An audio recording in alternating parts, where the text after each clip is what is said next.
Morning glory and a hallelujah, geeklings. Yeah, so last time we met up, I was still trying to wrap my head around this whole Batfleck thing.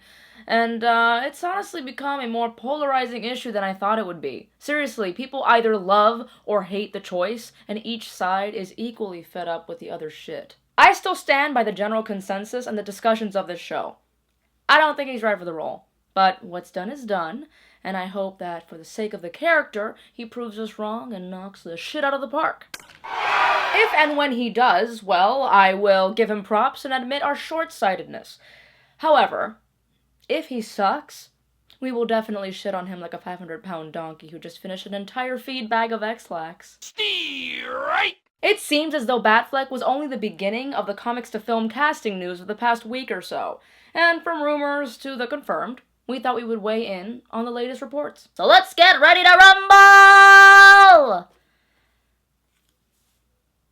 It is looking likely that Batman vs. Superman, Superman vs. Batman, World's Finest, Soups and Bats' Excellent Adventure, whatever the fuck they decide to call the Man of Steel follow-up, has found their Lex Luthor.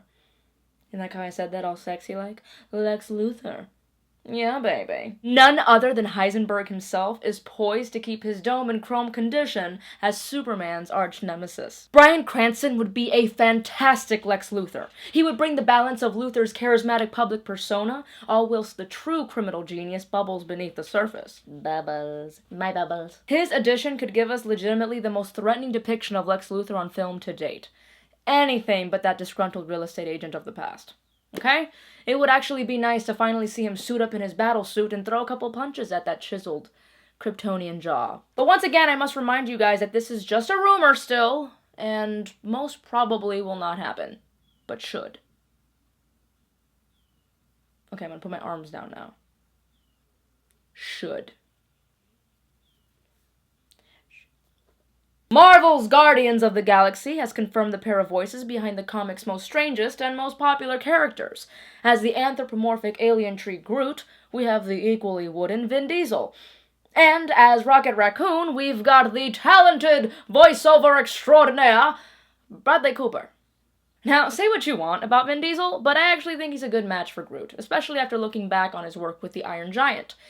And, Bradley Cooper would probably do a fine job.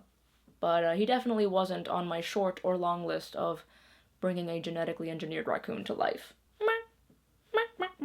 First off, it is a little weird that he chose to take on a role that doesn't let him show off his prettiness.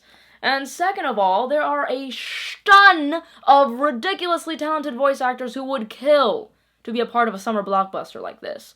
I don't know, it just comes off as another way to shoehorn star power into your opening credits. Hollywood! Vin Diesel and Bradley Cooper definitely beef up the cast list, especially when a good portion of the humanoid cast doesn't consist of big marquee names. I just feel sorry for the prime voiceover talent who loses out to these big names. And no film was more guilty of this practice than the latest Ice Age.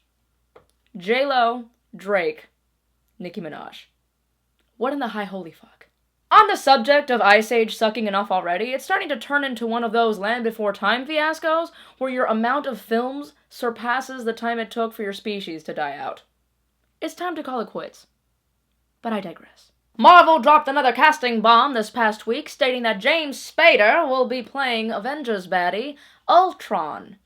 Okay, I'm gonna drop the transatlantic accent, I just like to do it, okay? Leave me alone! I presume the role will be mostly vocal, but I do hope that they integrate Spader into Ultron's physical performance, mocap style. I never thought Spader for the role, but he's kinda perfect.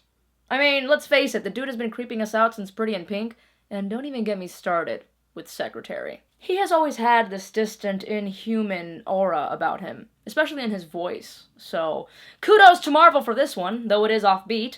It is a rather inspired choice, though I hope that they do keep the BDSM to a minimum. So what do you think about these latest choices, geeklings? What film are you most excited about? Make sure to leave your comments below, and try to be respectful to each other. Oh yeah, like that's gonna happen. But seriously, don't be a dick. And until next time, stay geeky, my friends. In the same way that we all rationalize shitty decisions, Spit all over him like a 500-pound donkey who just had a feed bag full of X-Lax. Okay, so a lot of people are asking me, Jenny, why do you wear a wig? I don't know.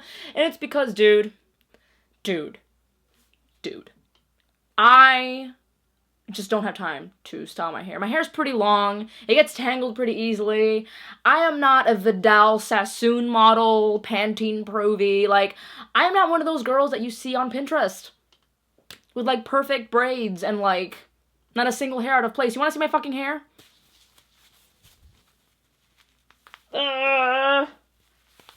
Fuck.